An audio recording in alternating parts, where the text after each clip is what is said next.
नमस्कार दोस्तों, क्राइम तक में आपका स्वागत है। बात करते हैं सोनम मामले की। हाई कोर्ट ने इस मामले में अब वो फैसला सुनाया है जिसकी उम्मीद किसी को नहीं थी।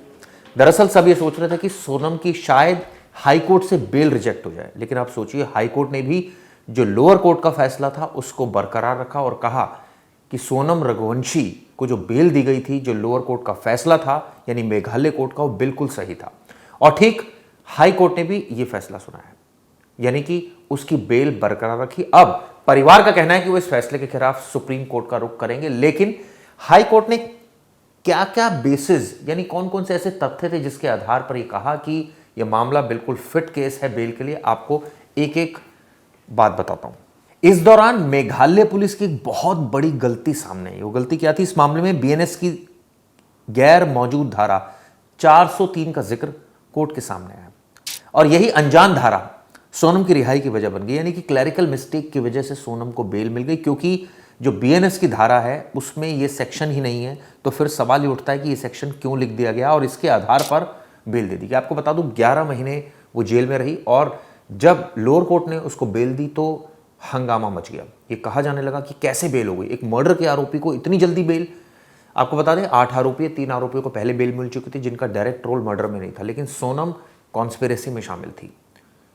उसके सामने इस घटना को अंजाम दिया गया था। 3 भाड़े के जो किलर्स थे उन्होंने इस घटना को अंजाम दिया था। जो राज कुशवाहा था वो इंस्ट्रक्शंस दे रहा था सोनम के कहने पे। सोनम भी मौके पर थी, लेकिन आप सोचिए जब इस मामले में बेल मिली तो हड़कंप मच गया। मामला हाई कोर्ट तक पहुंचा। अब आपको बताता हूं हाई कोर्ट में और क्या क्या हुआ।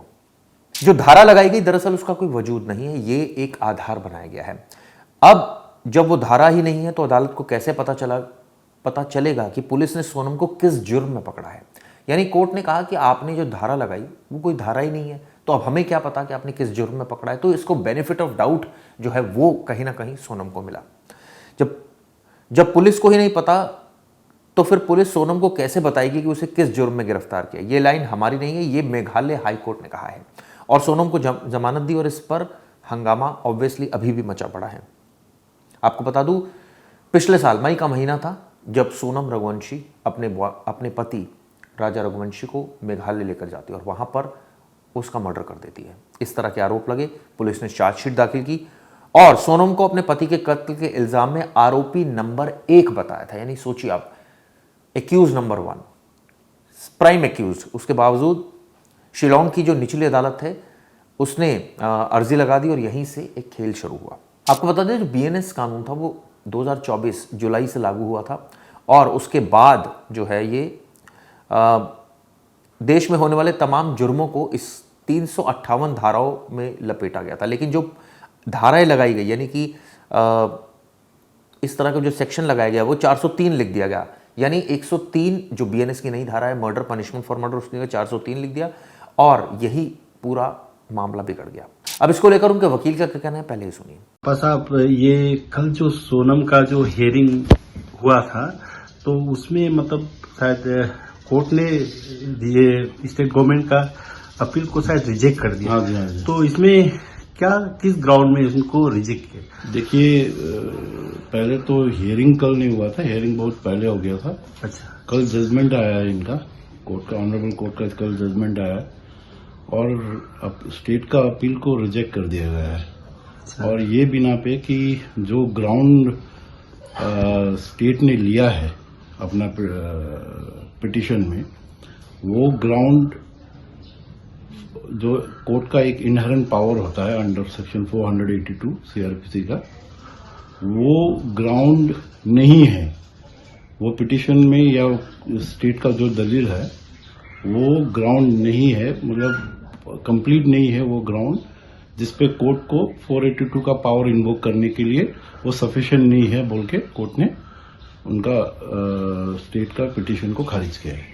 अच्छा, तो इसके खिलाफ क्या मतलब फिर भी स्टेट गवर्नमेंट अपील कर सकते हैं, वो डायरेक्ट सुप्रीम कोर्ट में कर सकते हैं और कहीं नहीं कर सकते। अच्छा, इसके अलावा ये हाई कोर्ट में नहीं होगा, सुप्रीम कोर्ट में होगा। तो आपको क्या लगता है कि स्टेट गवर्नमेंट क्या फिर अपील कर सकती है? देखिए, अभी वो तो उनके प्रेरोगेटिव है, वो करना चाहते हैं तो करेंगे। अच्छा, इसमें अभी हम लोग कुछ नहीं कह पाएंगे। धन्यवाद जी, थैंक यू। इसको लेकर उनके परिवार का भी पक्ष सामने आया, उनका क्या कहना है ये भी सुनिए। देखिए, इसमें सेशन कोर्ट द्वारा जो सोनम रघुवंशी को जमानत जब मिली थी तो उसमें बताया गया था, तो अपने सोनम रघुवंशी को जमानत मिलने का अधिकार इसके लिए क्योंकि उसको जिस टाइम गिरफ्तार किया गया था गाजीपुर से, उस टाइम उसको बताया नहीं गया था गिरफ्तार क्यों कर रहे हैं। इसी आधार पर जो सेशन कोर्ट ने जमानत दी थी। और उसके बाद जो अभी हाई कोर्ट जो है, हाई कोर्ट का भी यही निर्णय है, तो उसको उस टाइम बताया नहीं गया था, इसके कारण जो है उसकी जमानत को बरकरार रखा गया है। अगर मेरा मानना इसमें यह है, तो जिस टाइम पे गाजीपुर पुलिस ने सोनम रघुवंशी को पकड़ा था तो उस टाइम पे उसको बताया जरूर होगा, क्योंकि देखिए ना, कोई भी पुलिस कोई पीसीआर भी होती कभी है, जब किसी आरोपी को रोड से उठाती कभी है तो उसको बताती है उसका आरोप क्या है, उसके बाद उसको उठाती है। ये तो लड़की है तो उसको तो पूरा सबको बताया गया होगा पहले से, तो जो गिरफ्तार क्यों किया जा रहा है, क्यों नहीं किया जा रहा है। उसके बाद उसको गाजीपुर पुलिस स्टेशन में जब रखते हैं तो कहीं ना कहीं उसके साथ डॉक्यूमेंट साइन भी करवाएंगे और उसको सारी सूचना दी भी होगी, क्योंकि देखिए जो लड़की मर्डर करके इतना गुमराह कर सकती है पुलिस को और प्रशासन को, पब्लिक को, सबको गुमराह कर सकती है, वो लड़की बिना पूछताछ के तो पुलिस उसको उठा सकती नहीं है। वो पुलिस के खिलाफ हो सकती थी खड़े पे। मगर कहीं ना कहीं मुझे लग रहा है इसमें यह है, तो इसमें कहीं ना कहीं पेपर की हेरफेर इसमें कहीं ना कुछ हुआ है, जिस प्रकार से सोनम रघुवंशी जो है आज जमानत पर बाहर निकली है। क्योंकि पुलिस से इतनी बड़ी चुक तो नहीं होगी, मैं जानता हूँ, मगर फिर भी आज सोनम रघुवंशी बाहर है तो इसी कारण बाहर है। देखिए, इसमें सरकारी वकील हमारे भी है और सरकारी, जैसे हमारा वकील सरकारी जो है, जो पुलिस प्रशासन द्वारा जो वकील दिया गया था उनके लिए, वो सरकारी वकील, और सोनम रघुवंशी जो है वही बोल रही है मेरा सरकारी वकील है। दोनों वकील जो उसके सरकारी वकील है, ठीक है। तो कहीं ना कहीं देखिए, सोनम रघुवंशी को जमानत दिलाने के लिए जितना सरकारी वकील मेहनत कर रहा है, तो कहीं ना कहीं पैसे की रिश्वत लेने के कारण ही मेहनत कर रहा होगा कि कोई भी वकील जो है अपने पेट पे लात तो मारेगा नहीं। आज 1 साल से मेहनत कर रहा है तो कहीं ना कहीं जिसको कुछ मिल रहा होगा इसके लिए मेहनत कर रहा है। और हमारा वकील जो है, जो राजा की तरफ से जो वकील खड़ा हुआ, सरकारी वकील खड़ा हुआ जो है, उसको कहीं भी किसी प्रकार से कुछ हम लोगों ने पैसे की सहायता नहीं करी है। इसी कारण जो है हमें लग रहा है, इसी कारण जो है वकील साहब जो वहाँ पे कुछ बोल नहीं पा रहा है, इसका फायदा जो है सोनम रघुवंशी का वकील उठा रहा है आज। अब आपको क्या लगता है, अब आप आगे क्या करने वाले हैं? इसमें देखिए, इसमें हम लोग जो है, अब हम लोग हाई कोर्ट में तो अपील नहीं करेंगे, हम लोग इसमें सुप्रीम कोर्ट का ही दरवाजा खटकाएंगे इसके अंदर, और हम लोग जल्द से जल्द जो है इसमें हाई कोर्ट में सोनम रघुवंशी की जमानत खारिज करने के लिए अपील करेंगे।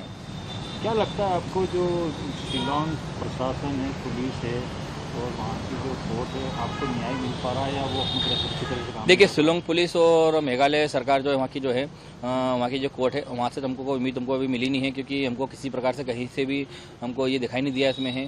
तो इतना बड़ा एक जघन्य हत्याकांड करने के बाद भी जो उस लड़की जहाँ हत्या करती है उसी जगह वहीं पे सेफ आज बैठी है, तो कहीं ना कहीं देखिए इसमें हमें तो न्याय मिला नहीं है कहीं पे भी। और हम लोग जो आगे हाई कोर्ट हटते हुए जो है हम लोग सुप्रीम कोर्ट में ही हम लोग अपील करेंगे। इसमें सुप्रीम कोर्ट से ही सोनम रघुवंशी जमानत खारिज होना चाहिए, क्योंकि जमानत खारिज इसलिए होना चाहिए, आज सोनम रघुवंशी बाहर घूम रही है तो मर्डर पे मर्डर बढ़े जा रहे हैं। क्योंकि देखिए, आज अभी आपने देखा होगा, अपने 8 से 10 दिन पहले जो है पूना में जो हत्या हुई थी केतन की, उसकी जो मंगेतर थी अपने सिया, उसने भी हत्या वैसी करी है जैसे राजा रघुवंशी की हत्या सोनम रघुवंशी ने करी थी। उसी प्रकार से सोनम को देखते हुए जो है सिया ने भी हत्या का अंजाम दिया गया है। तो कहीं ना कहीं देखिए, लड़कियां जो है आगे हत्या पे जो हत्या करते जाएगी, क्योंकि इन लड़कियों को जैसे कभी आज जमानत मिल रही है, 3 लोगों को सही मिल रहा है, तो मर्डर करना कोई बड़ी बात नहीं है। बॉयफ्रेंड को घुमाने ले जाओ या पति घुमाने ले जाओ या मंगेतर घुमाने ले जाओ और खाई में धक्का मार दो। कहीं ना कहीं देखिए, ऐसे में जो है लड़कियों जो है शादी करने डरेंगे, तो इसके लिए कहीं ना कहीं इनको जो है इनको फांसी पर चढ़ाना चाहिए। कि आज देखिए, आज एक फैसला हो रहा था नीले ड्रम वाला मुस्कान का, आज मुस्कान को भी जो है आजीवन कारावास की सजा सुनाई गई है और उसका जो बॉयफ्रेंड था उसको फांसी की सजा सुनाई गई है। तो कहीं ना कहीं देखिए, आज यूपी सरकार जो है, यूपी सरकार जिस प्रकार से काम कर रही है उसी प्रकार से मेघालय सरकार का भी काम करती कभी, तो आज राजा रघुवंशी जो है उसको न्याय मिलता। अच्छा, आपको ये लगता है कि सोनम जो है बाहर है, तो सलाखों के पीछे होना चाहिए था? आज आप कितना, मतलब अंदर से कितना महसूस कर रहे, कितना दुखी महसूस कर रहे, क्योंकि ये आपके पूरे परिवार ने इंदौर के लिए एक दूध की घड़ी थी? देखिए, दुख तो हमको इतना है कि हम लोग जाया कर सकते नहीं है, क्योंकि आज मेरा भाई जिस लड़की से शादी करता है, वो शादी करने के बाद राजा का मर्डर करके जो है खुद अपने आज अयासों की ज़िंदगी जी रही है। और मर्डर भी वही करा उसने, जहाँ मर्डर करा शिलोंग में, वहीं पे अयासी ज़िंदगी जी रही उसकी है। तो कहने का देखिए, उसको मन में डर तो है नहीं, उसका मन में तो यही चल रहा है, तो मैंने करा जो करा, ठीक है, 10 महीने 11 महीने जेल काट ली, क्या हुआ, वो कोई बड़ी बात नहीं है। तो हमने अपना भाई खो दिया ना। आज मेरा भाई आज घर में अकेला होता कभी, तो मेरे माता पिता रोड पर जाते हैं। आज जैसे सिया के माता पिता जो है, उन लोगों ने उनकी हेल्प सुननी, फिर हेल्प कर रहे हैं। आज केतन जो है, केतन तो उनका लोता लगा था ना, आज उनके माता पिता के आगे पीछे कौन है, उनके बुढ़ापा सारा कौन है? तो यही कि सोनम का परिवार जो है पूरा पैसा खर्च कर रहा है, जो धन का उपयोग करके सोनम को बचाने की। इसमें देखिए कोई भी व्यक्ति जब तक धन इसमें आगे नहीं लगाएगा, कोई वकील के लिए कोई वकील फीस नहीं देगा कभी, तो कोई भी वकील इतना फ्री फोकट नहीं होता है जो अपने घर बेच के भी जो है किसी और की जमानत कराए। आज सोनम रघुवंशी अकेली लड़की तो है ही नहीं जिसकी प्रकार इतनी मेहनत की जा रही है। आज मुस्कान भी लड़की थी, मुस्कान को भी आजीवन कारावास दिलाने की सजा दिलाई गई है कि उनके सगा वकील ने मेहनत करी नहीं। आज इनका सगा वकील मेहनत कर रहा है तो क्यों कर रहा है? क्योंकि उनको पैसा मिला है, पैसा उनको अच्छा खासा पैसा मिला है, इसी कारण जो आज वो हेल्प कर रहा है उनकी और मदद करते हुए सोनम को बाहर निकाला उसने आज। तो अब आप अगला मूवमेंट क्या होगा? हम लोग अगला मूवमेंट यही है कि हम लोग सुप्रीम कोर्ट में जो सोनम रघुवंशी जमानत खारिज करने के लिए अपील लगाएंगे। इसमें क्या प्राइवेट वकील करने का प्रयास करेंगे? इस पर प्राइवेट वकील करेंगे कि अब हम लोग सरकारी वकील पे, किसी सरकारी वकील पे हम लोग भरोसा नहीं करना चाहते हैं। हालांकि सवाल ये भी उठने लगा इस पूरे घटनाक्रम के बाद कि क्या क्लैरिकल मिस्टेक का फायदा आरोपी को मिलना चाहिए?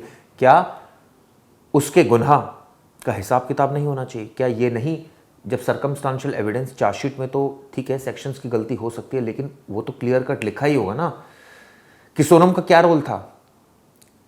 और ऐसे में सवाल ये भी उठे कि क्या उसको बेल मिलनी चाहिए थी। लेकिन हम कोर्ट के फैसले पर कोई कमेंट नहीं करेंगे क्योंकि कोर्ट ने तमाम तथ्य और परिस्थितियों को देखने के बाद ये फैसला लिया है। हालांकि अब परिवार सुप्रीम कोर्ट का रुख करेगा, सुप्रीम कोर्ट का क्या नजरिया होगा ये देखने वाली बात होगी। लेकिन ये बात सच है कि इस घटनाक्रम में और इस बेल जो प्रकरण हुआ उससे पुलिस की बहुत छीछालेदर हुई। सवाल खड़े होने लगे मेघालय पुलिस की इन्वेस्टिगेशन पर। सवाल ये भी खड़े होने लगे कि जब क्लियर कट केस था, ओपन एंड शट केस था, सीसीटीवी मौजूद थी, मौके पर आरोपी की मौजूदगी थी, सारे सीडीआर रिकॉर्ड्स आरोपी के खिलाफ जा रहे थे और ये साफ था कि वो मौके पर मौजूद थी और उसके सामने ये मर्डर किया गया। इसके बावजूद उसको क्यों बेनिफिट ऑफ डाउट दे दिया गया? सिर्फ महज इसलिए कि 403 धारा का जिक्र किया गया जो कि बीएनएस के में मौजूद ही नहीं, वजूद ही नहीं है उसका कुछ।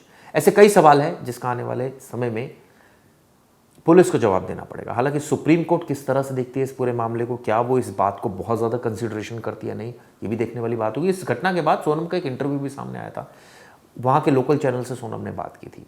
सोनम ने उस वक्त जब बात की थी तो उसके हाव भाव बहुत डिफरेंट थे। उसको बिल्कुल भी वो इस तरह से ये कहा जाए कि नहीं सोच रही थी कि ये क्या मतलब बहुत नॉर्मल लग रही थी। तो ऑब्वियसली इससे भी सवाल खड़े हुए। चलिए उम्मीद करते हैं इस मामले में सुप्रीम कोर्ट गहनता से मामले को परखेगी और जो न्यायोचित होगा वो फैसला सुनाएगी।